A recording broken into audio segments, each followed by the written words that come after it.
ನಮಸ್ಕಾರ. ನಾನು ಇಲ್ಲಿ ದೇವಸ್ಥಾನ ಓಪನ್ ಆದಾಗಿಂದ ಬರ್ತಾ ಇದ್ದೀನಿ, ವರದರಾಜೇಶ್ವರ ದೇವಸ್ಥಾನಕ್ಕೆ. ಅದಕ್ಕೆ ಮುಂಚೆಯಿಂದ ಗುರುಗಳು ಪರಿಚಯ ನಮ್ಗೆ. ಅವರು ಜ್ಯೋತಿಷ್ಯ ಹೇಳಿದಾಗಿಂದನೂ ನಮ್ ಪರಿಚಯ ಆಗಿತ್ತು, ಒಂದು 25 ವರ್ಷದ ಕೆಳಗೆ. ಅವತ್ತಿಂದಾನು ಬರ್ತಾ ಇದ್ದೀನಿ. ನಂಬಿಕೆ ಮುಖ್ಯ ಇಲ್ಲ ಅಷ್ಟೇ, ನಾನು ಒಂದ್ ಹೇಳೋದ್ ನಂಬಿಕೆ ಮುಖ್ಯ. ನಾವು ಬಂದಾಗಿಂದ ಎಲ್ಲ ನಮ್ಗೆ ಒಳ್ಳೇದಾಗಿದೆ. ಎಲ್ಲ ಮಗ ಒಳ್ಳೆ ಓದಿದ ಅವನು, ಓದೋದಿಲ್ಲ ಅನ್ಕೊಂಡಿದ್ದವನು ಅವನು ಇವತ್ತು ಇಂಜಿನಿಯರ್ ಆಗಿದ್ದಾನೆ. ಒಳ್ಳೆ ಸೊಸೆ, ಒಳ್ಳೆ ಮೊಮ್ಮಕ್ಕಳು. ನಮ್ ಗುರುಗಳು ಏನ್ ಹೇಳಿದ್ರು ಅದೆಲ್ಲ ನಮ್ ಜೀವನದಲ್ಲಿ ನಡೀತಾ ಇದೆ.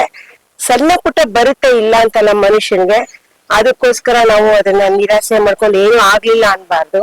ನಂಬಿಕೆ ಇಟ್ಟು ಬಂದ್ರೆ ಈ ವರದರಾಜೇಶ್ವರ ಹತ್ರ ಎಲ್ಲಾ ಕೆಲ್ಸ ಆಗತ್ತೆ. ಅದಕ್ಕೆ ನಮ್ ನಂಬಿಕೆನೇ ನಮ್ಗೆ ಒಂದು ಇದು ಆಶ್ರಯ ಆಗಿ. ಇನ್ನು ಹೆಚ್ಚಿಗೆ ಹೇಳ್ಬೇಕಂದ್ರೆ ಗುರುಗಳನ್ನ ಕಂಡು ಅವ್ರ ಹತ್ರ ಮಾತಾಡಿದ್ರಿಂದ ನಮ್ಗೆ ಅವ್ರು ಹೇಳಿದ ದಾರಿ ನಡೀತಾ ಇರೋದ್ರಿಂದ ನಮ್ಗೆ ನಮ್ ಫ್ಯಾಮಿಲಿ ತುಂಬಾ ಒಳ್ಳೇದಾಗಿದೆ, ಒಳ್ಳೇದಾಗ್ತಾ ಇದೆ. ಮುಂದಕ್ಕೂ ಹೀಗೆ ಬರ್ತಾ ಇರ್ತೀವಿ, ಜೀವನ ಪೂರ್ತಿ ಬರ್ತಾ ಇರ್ತೀವಿ, ದೀಪ ಹಚ್ತಾ ಇರ್ತೀವಿ, ಹೋಮನು ಮಾಡಿಸ್ತಾ ಇದ್ದೀವಿ.